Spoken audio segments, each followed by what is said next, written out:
أعوذ بالله من الشيطان الرجيم.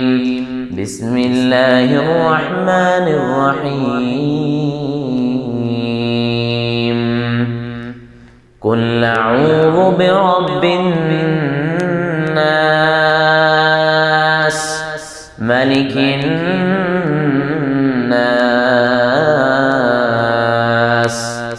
إله الناس، من شر الوسواس الخناس، الذي يوسوس في صدور الناس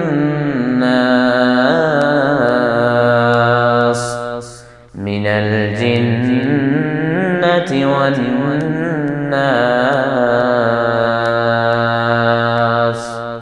صدق الله العظيم.